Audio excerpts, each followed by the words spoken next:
नमस्कार, मी स्वातीज किचनमध्ये तुमचं खूप खूप मनापासून सगळ्यांचं स्वागत। रोजच्या जेवणामध्ये रात्री काय मेनू करायचा किंवा रोज रोज भाजीपोळी खाऊन कंटाळा आला असेल तर आज आपण इथे अगदी घरगुती साहित्यातून अगदी सोपा प्रकार म्हणजेच डाळ, कोणी डाळ वरण म्हणतं, कोणी वरण चकुल्या म्हणतं, कोणी वरण फळं म्हणतं। आमच्या इथे याला वरण चकुल्या म्हणतात। तर अगदी सोपा हा प्रकार आहे, तुम्हाला दाखवणार आहे मी आज इथे। मस्तपैकी गावरान तूप टाकून गरमागरम अगदी पावसाळी वातावरणामध्ये खायला खूप छान लागतं। चला तर मग आपल्या रेसिपीला आपण इथे सुरुवात करूया। इथे बघा, मी ही इथे 1 वाटी तूर डाळ घेतलेली आहे। ही तूर डाळ आपण आता शिजून घेणार आहोत। आता वरण इथे आपलं शिजतंय तोपर्यंत साहित्य काय लागतं ते बघून घेऊया आपण। इथे 4 ते 5 माणसांना पुरेल इतकं मी गव्हाचं पीठ घेतलेलं आहे। त्यानंतर 2 चमचे हे डाळीचं पीठ घेतलेलं आहे। 2 लाल मिरच्या घेतलेल्या आहे। थोडीशी तीळ, लाल तिखट, कोथिंबीर, चवीनुसार मीठ, ओवा आणि कढीपत्ता, हिंग आणि 7 ते 8 या लसणाच्या पाकळ्या घेतलेल्या आहे। त्यानंतर तेलाचं मोहन घालूया त्यामध्ये। चला तर मग आता आपण पीठ मळून घेऊया। आता इथे बघा, हे गव्हाचं पीठ आपण एका परातीमध्ये काढून घेऊया। तुमच्या घरात माणसं किती असतील त्यावर हे पीठ घेण्याचं प्रमाण तुम्ही घेऊ शकता। इथे हे 2 चमचे मी डाळीचं पीठ घेतलेलं आहे ते टाकूया। त्यानंतर तीळ, हा ओवा आहे, हा हातावर समोरून घ्यायचा आहे। हे बघा, ओव्याने स्वाद खूप छान येतो। त्यानंतर चवीनुसार लाल तिखट टाकूया।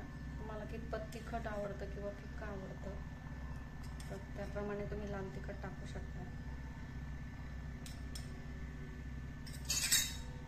चवीनुसार मीठ घालूया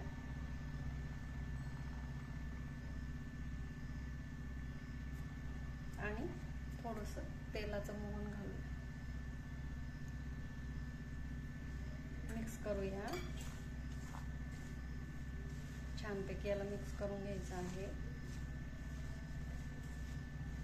आणि थोडंसं पाणी टाकून याला मळून घेऊया। हे बघा, थोडं पाणी टाकून मळून घ्यायचं आहे। घट्ट मळायचं आहे हे पीठ, पातळ नाही मळायचं। जसं आपण चपात्यांना मळतो तसं मळून घ्यायचं आहे। बघा,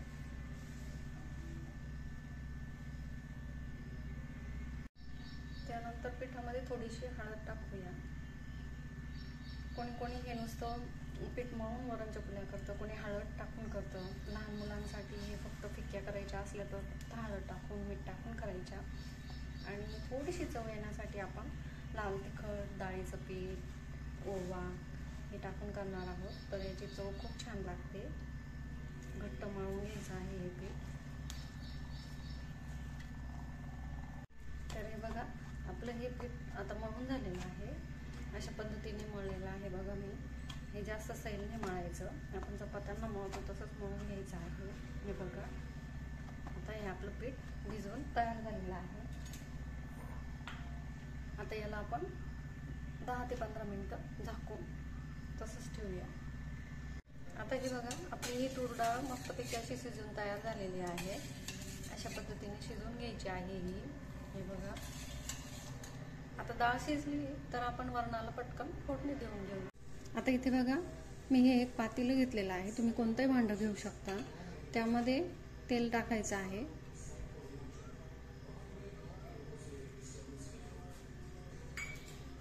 आता तेल तापलं की छान यामध्ये मोहरी टाकूया। मोहरी अशी मस्त तडतडली पाहिजे। हे बघा,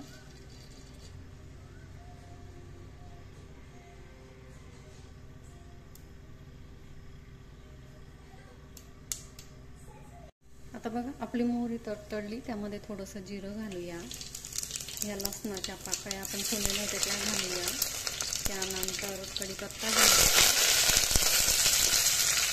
या 2 लाल मिरच्या, कोथिंबीर,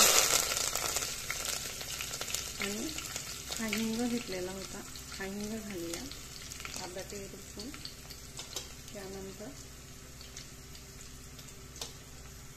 त्यानंतर तुम्हाला पाहिजे असेल तर तुम्ही लाल तिखट टाकू शकता, किंवा तुम्हाला जर फिक्क्या करायच्या असतील तर तुम्ही नाही टाकलं तरी चालेल. मी इथे टाकते. हे बघा, हे 1.5 चमचा मी लाल तिखट टाकलेलं आहे. आता याला मिक्स करून घेऊया. आता फोडणी झालेली आहे. आता इथे आपण हे डाळ शिजवली होती तुरीची, ती टाकूया.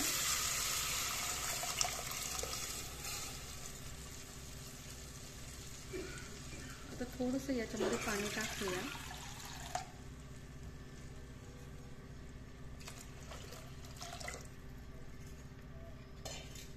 हे जास्त दाटसर नाही करायचं, थोडंसं पातळच वरण ठेवायचं आहे आपल्याला, खूप घट्ट नाही करायचं.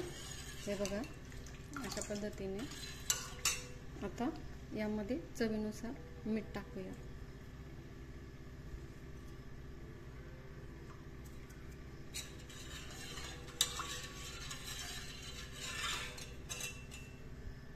आता बघा, या अशा पद्धतीने मी हे वरण करून घेतलेलं आहे. खूप घट्ट नाही आणि खूप पातळही नाही. रंग बघा किती सुंदर आलेला आहे याला. आता याला खळखळून उकळी आणून घेऊ. आता आपलं वरण उकळतंय तोपर्यंत आपण चकल्या लाटून घेणार आहोत. आता इथे बघा, आपलं हे पीठ भिजवून तयार झालेलं आहे. आता याच्या आपण छान अशा चकल्या लाटून घेऊ.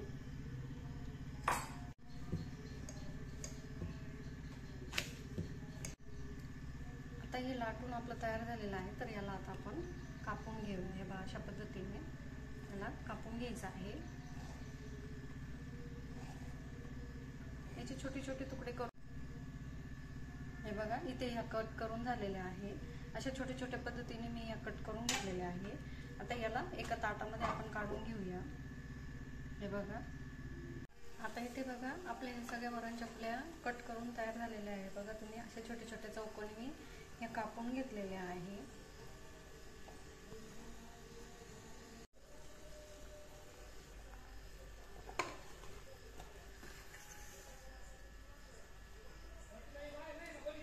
नाही नाही माणसं नसतील.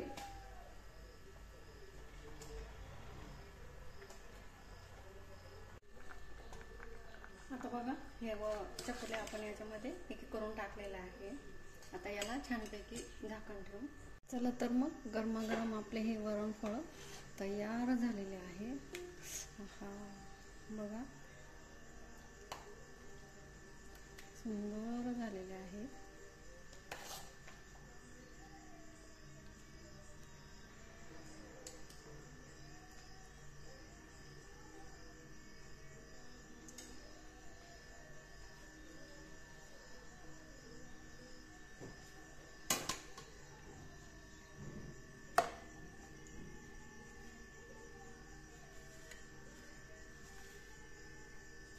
आता यावरून बारीक चिरलेली ही कोथिंबीर टाकूया आणि मस्तपैकी अशी गावरान तुपाची ही धार. वा, हे बघा, भरपूर तूप टाकायचं आहे आणि सोबत 1 चमचा. तर कशी वाटली आपली ही वरणफळाची रेसिपी नक्की कमेंट करून सांगा. गरमागरम आपले हे वरणफळ किंवा वरण चकुल्या तयार झालेले आहे. तर नक्की चॅनलला तुम्ही जर नवीन असाल तर लाईक करा, सबस्क्राईब करा आणि कमेंट नक्की करा कशी वाटली ही रेसिपी. तोपर्यंत खात राहा, खुश राहा, मस्त राहा. थँक्यू.